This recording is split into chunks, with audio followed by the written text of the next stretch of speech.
Assalamualaikum warahmatullahi wabarakatuh. Perkenalkan, nama saya Pika Permatasari, NPM 20154011002. Saya akan membahas mengenai sistem endokrin.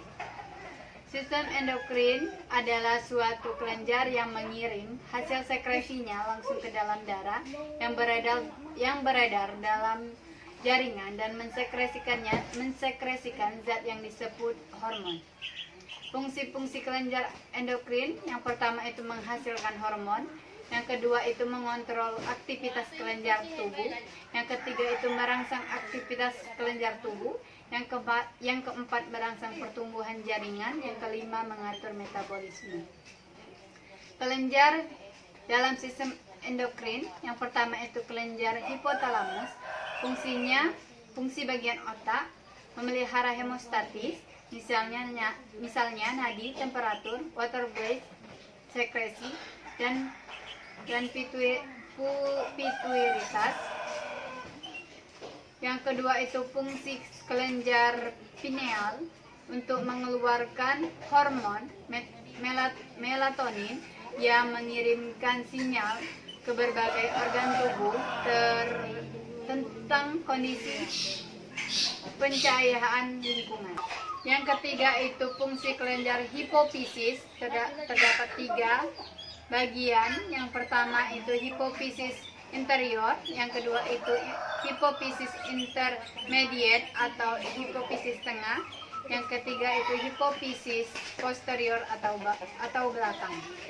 Yang keempat, fungsi kelenjar tiroid terletak di bagian anterior leher. Fungsinya berperan dalam proses metabolisme, pengeringan kulit, pertumbuhan dan perkembangan. Yang kelima itu fungsi kelenjar paratiroid. Yang pertama itu metabolisme kalsium dan fosfor. Yang kedua, meningkatkan pelepasan kalsium dari tulang. Yang ketiga itu meningkatkan absorpsi kalsium. Yang keenam itu kelenjar adrenal, terdapat bagian korteks dan bagian medula. Fungsinya merelaksasi otot polos pada tenggorokan sehingga melapangkan pernapasan. Yang kedua itu pengatur kadar gula dalam darah. Yang ketiga itu mengatur aktivitas jantung dan penyempitan pembuluh darah. Yang ketiga itu kelenjar pankreas, mempunyai fungsi eksokrin dan endokrin. Eksokrin itu enzim pencernaan, sedangkan endokrin itu pulau Langer Hering.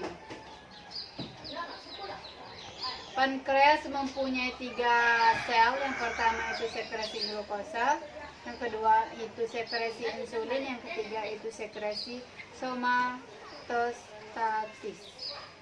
Selanjutnya itu testis.